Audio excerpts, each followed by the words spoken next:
31 years of marriage. Yes. 25 in the same business. When you put it that way, it is. It's amazing how, when one goes through life, you don't really think of it like numbers. And then you reach certain milestones, and then you look back and say, oh my God, 31 years of marriage, you're right. Quite a journey. Yeah. It has been a journey. We all go through different stages of relationships and life. And yeah, at 31, there's a lot of things that we celebrate. There's other things too that we know we could do better. And there's still other things where we're still going to strangle each other. Yeah, but it's an accomplishment. Yeah. I mean, 31 years. And when I see you and Beverly teaching classes together, you're this very well-oiled machine. I mean, that sounds very technical, but you're very much in tune with each other. Appreciate you saying that. I think sometimes it's chemistry. Sometimes it's like we share certain values. We have a sense of humor that is very similar. Yeah. Even though she's British and I'm Malaysian, there's this sense of humor between the two of us. I was afraid, not only getting married, but we are, our business partners. There's always been this fear that, oh my God, we're going to run out of conversation at some point. But thankfully, that's never happened. I mean, some of the conversation have been difficult, and others where we choose not to talk to each other. But I think the ongoing dialogue is important, and hence how wonderful you have been also with us in our journey of communications and self-assessment and self-journey. So, I mean, people will wonder, how did you do this? 31 years. What's the secret? So you already said humor. That's a big piece. I think the other thing too is, as a couple, we grow together, but sometimes individually we have different interests. Even though we have a shared interest in dance, we're also different enough that we have shared interests in other things outside of dance. So for me, it's about computers, it's about what's happening in the world, it's about, for now, my latest thing is AI, because I did come from tech. Beverly is about new adventures that we can do together. It's about trusting each other, that we complement and balance each other in our perspective, in our worldview. I always remember when we were first dating, I was very much a workaholic. So, I had a corporate job, yada, yada, yada. And I thought, like a male, like a typical male, checklist, okay, go to university, get a job, get a wife, build a house, maybe have children, yada, yada, yada. And when we were dating, one of the things that I still remember on the first date is, as we were driving, I would be talking about, oh yeah, so-and-so, work-related, and she says, shh. See the trees? See the leaves? They're changing. And it took me back because we were driving and we were spending time talking, but I wasn't really looking at the environment and what that is. So that struck me, and I think our evolution as husband and wife and partners in business, that continues, that she gives me a different insight. Yeah. And that I'm willing to listen. That element of accepting influence from each other. That's actually in science and research a huge one. That's like, there's Dr. John Gottman, who is a big researcher, and he's a couples therapist, and his wife is also a clinical therapist. And he's done for many years research, and one of the pieces that he says distinguishes the couples who succeed, relationship expert, relationship masters, from those who don't succeed as well, is accepting influence from each other. So we accidentally discovered it, or I accidentally discovered it. I'm so glad you shared that, because it's so important to know what research is being done. I should wear a medal for that one. You can take away medals for other things, but that one in particular. But even as a couple, we find joy in each other. But we have been through certain periods where it has been challenging. And one in particular, I always remember, Beverly was going through some health issues. So we had to see a doctor, and it led to a series of difficult situations that I wasn't quite understanding, because now I can process hormonal changes that goes on. And I found during that period, it was very difficult to communicate. She would tell me certain things that maybe she was experiencing or needing me to do. And I interpreted it as, oh, I need to solve this problem. I need to fix this. So, or that she was asking me for advice how to fix it. And then I would try to offer different solutions. But it actually led to more arguments. It led to not only arguments, but also silence. And we weren't able to process. Seeing a counselor, the counselor felt that it would be good for me to come in to speak. My initial reaction was, what do you mean, counselor? I don't have a problem. We don't have a problem. It's just a phase we're going through. But in hindsight, I'm actually so glad that I took the chance to do it. And also took a chance that, you know what, okay, maybe I do have a problem. But it's like anything, right? There's a new situation. Yeah. It's about learning a new skill. Yes, you're right. You're right. A new skill in listening. Yes. Because what I found through that process, and also that's what I love about our conversations, it is understanding that we don't need to fix things. We just need to just communicate what we're feeling.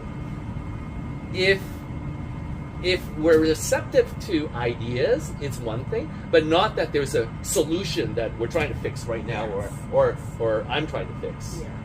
So, I mean, you were listening, but you were listening what problem needs to be fixed.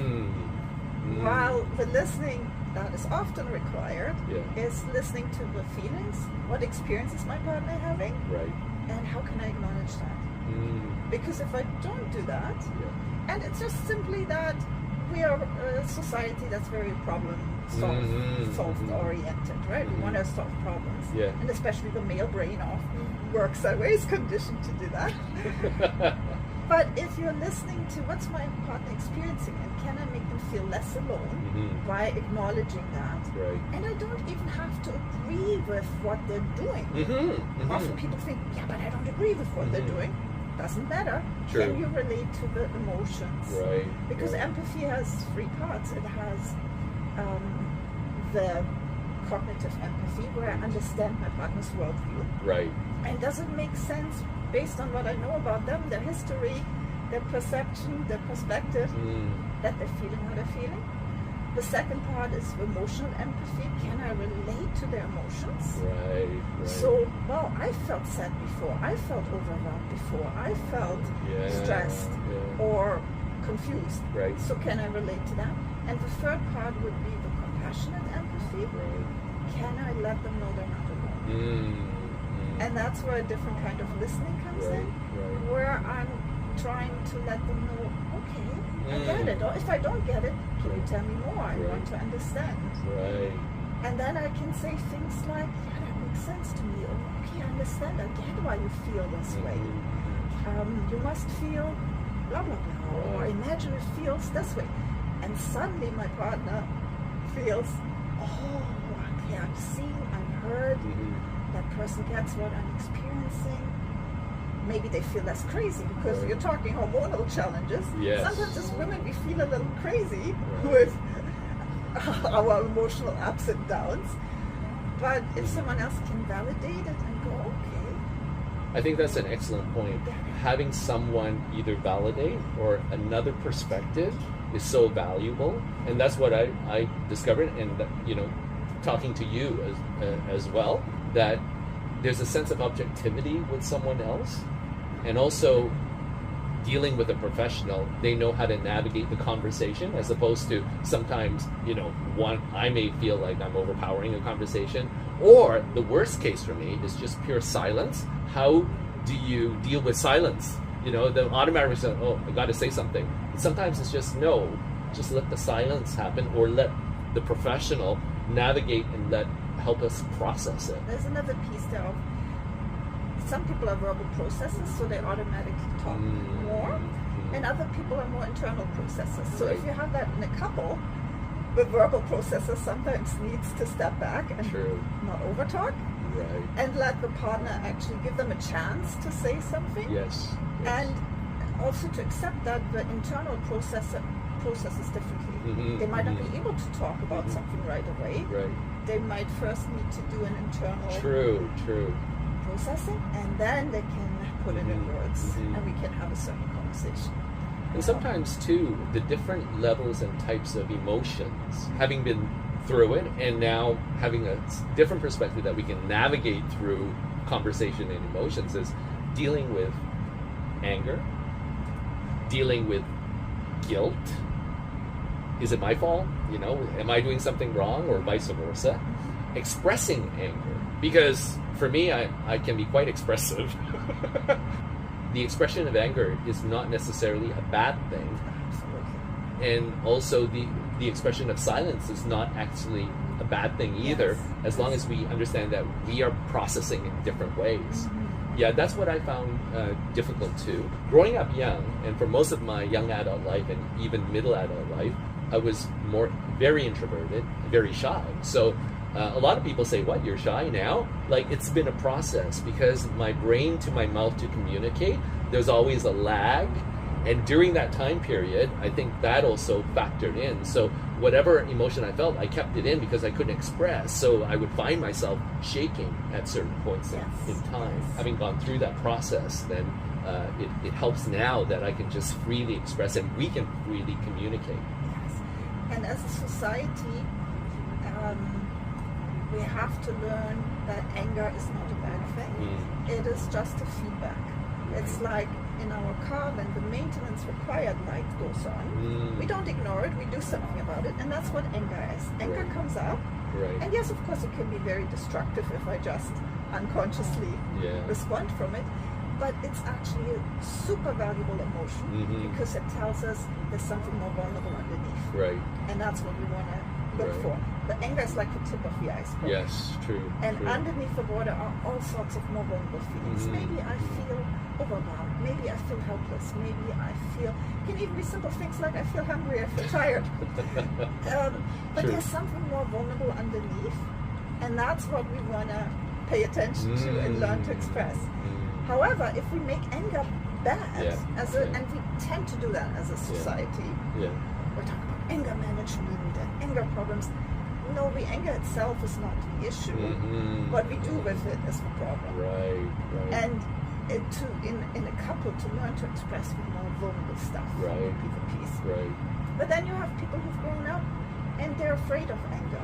Yes. Right? So that's or have bad experiences as a young child dealing with anger. For sure. For sure. Because two people can grow up with an angry parent. Yes. And one person might actually learn to become like that parent and be also very explosive. True. Another person, their sibling, might learn to be very avoidant of conflicts and anger. We never it's interesting you say that, because as you're talking through, and this is the great dialogue, this is why I love about Angelika, as you were talking, I'm self-reflecting, like, where do I get some of my almost passive-aggressive behavior from? And where do I get my expressive anger from? Clearly, our parents influence a lot of things. I'm not saying that's the only reason, because our peers and whatever. Behavior that one picks up, I think, from the past. I can think back to, as a child, when my parents were angry, I would say my mom was the most expressive. But my dad would not be as expressive. I guess we take that into our adult life and relationships too, right? It's the same with my parents. My mother was the expressive one, both ways. Like, joy was big, but also anger could be volatile. And my dad was very, he would keep his emotions down, suppressed, very trying to be even-keeled, but you could feel them. But then you watch that, and you learn certain things from it. I think my sister and I learned totally different things from it. Yeah, it's true. My sister is still very much avoiding anger, avoiding conflicts. I've learned not to be afraid of it, because I've seen my mom explode, and I would know as a kid, like the vacuum cleaner wouldn't work. She'd get really explosive. But I go, oh, okay, she's just frustrated. So I can, when someone is angry, I can usually take that step and go, oh, there's something more underneath it. I think I'd be really interested to know is your philosophy of helping others and your coaching approach. If we're talking about emotions, the approach is all emotions are good. because we tend to think there's bad emotions, negative emotions, we shouldn't have them. Right. We should always be positive. And yes, of course, optimism is a good trait. But if I just push down all the so-called negative emotions, they grow a life of their own. Right. It's like pushing beach balls underwater. Right. They will True. pop up again. True. What is much more successful is to go, okay, all emotions are a feedback system. They're letting me know something. If I'm sad, it lets me know I'm missing something. I need to replace what I'm missing. If, like I said before, if I'm angry, there's so many vulnerable things underneath, so many reasons why anger shows up like that. Right, right. Maintenance required light in my car. And I also suppose because you're so experienced in all like the years of helping people, counseling people, but creating opportunities for dialogue, that you must have a system that over time have been able to tailor maybe to couples or to people like myself, males who need assistance. Well, I mean, if we're talking about emotions, we can learn emotional releases. There's different ways to release emotions so that they're not stuck in the physical body, because we literally store stuff at the physical level. Right. But if we're talking about interactions between couples, how can I help my partner? How can I give them space to express things? So get in touch with my own feelings and needs and express them. Right. And I think more than a system, my approach is Right. I look at each couple, their dynamics. What does this specific look like? There's so many tools and techniques I share. Right. And you must keep up on a lot of, emerging techniques. And the newest Yeah. research that's out there on relationship therapy. Yes. And I'm very good at observing and seeing what's not working. Yes. And there's no judgment. And you mentioned fault and guilt before. Yeah. That's also one thing we have to take big step away from. It's nobody's fault. Nobody's to blame. Right. Right. There's two people and they co-create certain dynamics. It might not always be 50-50. Could be 80-20, but both people are doing something together. And if the dynamics of the interactions aren't working, that's what we want to change. So now how do we do that? What does someone need to do different? And how can we learn new tools and techniques to try them? It's so much fun, actually, when we realize we're not necessarily stuck in what we're doing. Maybe that's actually a very unique approach. That you can work through the issues and you can bring in, research, but ultimately to make the process enjoyable and fun, as opposed to that we're here trying to really fix a problem and let's fix this and get into like a hardcore boot camp, but more a process of discovery. And it's a joyful discovery, and that one can grow with each other through a facilitation of someone who has been there helping so many others. And I know that seems for lots of people a big step or big leap to realize relationship coaching is fun. Yeah. But whenever we start something new, learn to dance. We might be feeling a little boring. Yes. Yes. It's a little awkward or something. It's funny you say that. That is the approach that Beverly and I do take in our teaching process of the self-discovery of people who have never done this before, as well as people who have continued to learn to dance and understand the underlying layers of fun. There is fun in learning different styles. There's fun in learning technique. Some people find it boring, but we try to find joy in the discovery of why we do certain things. And I suppose it's in the end of the day, problem solving through a fun and joyous way to get at some kind of solution that's not fixing a problem, but more so a solution for growth and an opportunity for growth. Like dance steps, right? We've got certain dance steps that we know in our relationship. That's what we always say this, I say that, or you do this, I do that. And now we're learning new dance steps. We're learning to interact differently. And how much fun is that when we suddenly realize, oh, this plays out totally differently now. Exactly. I do have a question, more so an observation. As a guy growing up, we have friends, we have acquaintances, but sometimes it's difficult to talk to guy friends about how you're feeling, internally. And if we're all guys trying to solve problems, I can just imagine, like I'm thinking our conversations, and some have been conversations, we're trying to fix each other's problems or offering solutions to fix. Do men have it more difficult, do you find? And what is it that you've discovered, and how have you helped guys in particular navigate through, if they have a relationship or if they don't have a relationship? For example, men going through crisis during certain stages of life. Like for me, I know I'm going through like a midlife crisis, and I kidded with one of our friends, and I don't mean this like sincerely. You know, you reach a certain point, either you're going to get a new car or you're going to get a new wife. Thankfully, I'm not going to do either. Yes. To get back to the question. Tactfully. Before everybody says Robert is getting a new wife. Yeah, no. No, I'm not in the market for either or. Yeah. So guys often tell me they will go to their male friends when they're looking for advice. So unless they want to communicate, here I have a problem, you may be the expert, you know how to fix this, they won't share. While we as women are way more socialized to go to our girlfriends and just share what we're feeling. Okay. And we're way better trained at just acknowledging the person's feelings. So the girlfriend wants to feel seen and heard. She wants to feel, oh, you're not alone. I get how you're feeling. I've been there too.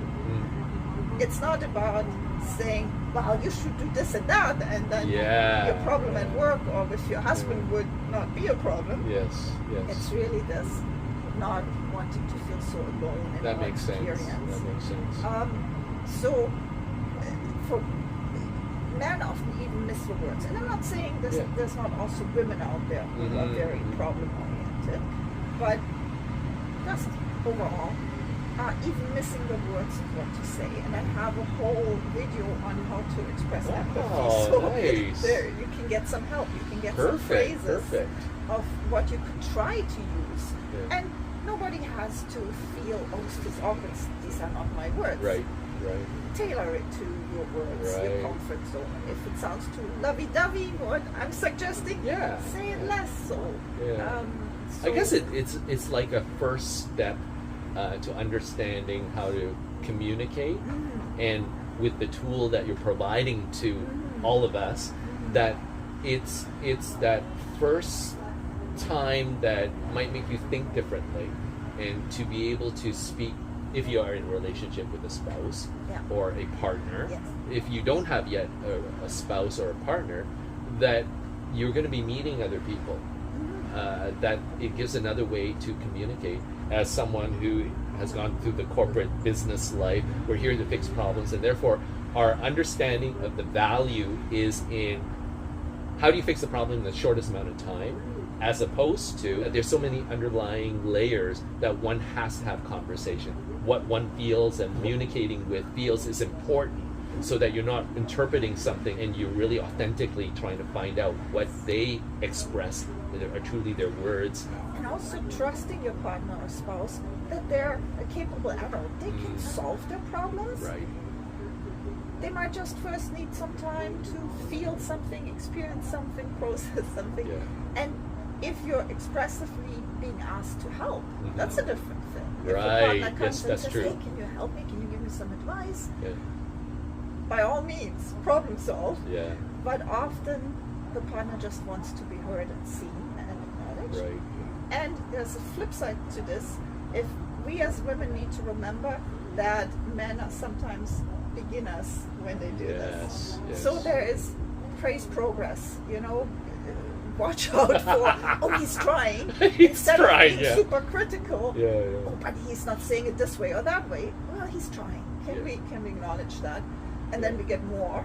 I think that's really great insight and great feedback. When you said that, I just had this picture, like myself as a puppy. Good, Robert. You're doing good. You're listening.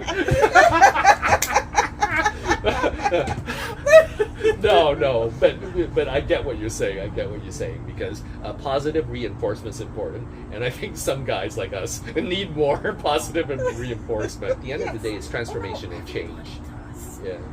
And the belief that you can, through an objective person helping to navigate you through that process. We need our partner to trust us and believe in us, trust us to be able to do something, and then we will be willing to give it a try. I think, Angelika, you should consider being the Prime Minister or running for the Prime Minister of Canada. Oh, no, because I think we can solve so many problems, don't you think, in the world that we're living in? No, I think it's a start of great conversation. And from our part at danceScape, please share how people can contact you. I know you're in many of our classes, but also you have different tools to help kickstart that process. Absolutely. I usually start with a free Zoom consultation, and people can reach out to me by email or phone number, and we can just have a 15-minute brief chat to see if we're a good match. Exactly. To answer any questions, but also to just see, is this the right fit? And there's my website and all of that I will put at the end of this video. Excellent. And I think too, every time we have conversation like this, it always sparks different ideas. I think it'd be a cool idea to even run workshops, and I know you've done workshops before. What are some of the other workshops that you've done? Oh, many different ones. We could look at the inner critic voice that we all have, that little nagging voice, and how do we get separation from that and develop a more encouraging voice. I've done workshops about forgiveness and letting go of the past. That's another important trait for couples. Yes. Because if someone keeps hanging on to the past and that resentment and has trouble letting it go, it's hard to move forward. Actually, Angelika, you just triggered another point of conversation, which we probably can go on for hours, but I just want to add this. I've been navigating through my father, who is now, going through long-term care. Growing up, my father and I never had the type of relationship that we had now. And part of what you said is at some point one reaches in something that you say, I'm willing to, I don't want to say forgive, because forgive sounds like such a power trip. A big word. It's more that we understand that it was a different point in our lives. I can empathize with what my father may have gone through in his younger years. And so there's a sense of a feeling of, and I can't find the right words, help me find the right words. It's like forgiveness, but not that way. Letting go. Yes. I wouldn't even say letting go, because there are some things that being human, you don't let go, but you still accept. I think acceptance of certain things. That's just my way. Yes. Because I'm not the perfect human. I haven't let go of everything. Can I see you next Tuesday? No, I'm kidding. No, I'm not kidding. But that has sparked a different type of relationship now in these years, where he's the vulnerable one, and that we can find new joy in his discovery of himself during this time, that he doesn't need to be old or grow old, that he feels that there are still, for example, our kids, his friends around him, and that we are all navigating through a different point in time, but that we find joy and humor out of some of the things that could be quite sad and tragic. And I have seen, and my sister have seen, the emergence of health, and how he's very quickly into long-term care now. He quickly, immediately started to socialize. Even though he's not able to stand yet, he has a desire of a goal to dance again. And he just did a dance with my sister. Of course, I always shimmy with him, and we always act silly. But I think it's so important, that act of forgiveness of the past, whether it's through your spouse or your past parent or some other person who you might have felt at a different point in life very negative, but somehow the emotions has to be let go. Because ultimately we're just poisoning ourselves with it. Right? We have these feelings of resentment or hurt, and we're harboring them, and ultimately it just hurts us. Forgiveness is actually not about the other person, it's about myself. Actually, it's that's a good point. giving myself freedom and love and the ability to show up the way I want to show up. So. Well, thank you so much, Angelika. This has been another wonderful conversation from my part. Thank you, Robert. And I'm sure there's more. Definitely there's more conversation to go. Yeah, well, thank you. Next time. All right. Bye, everyone.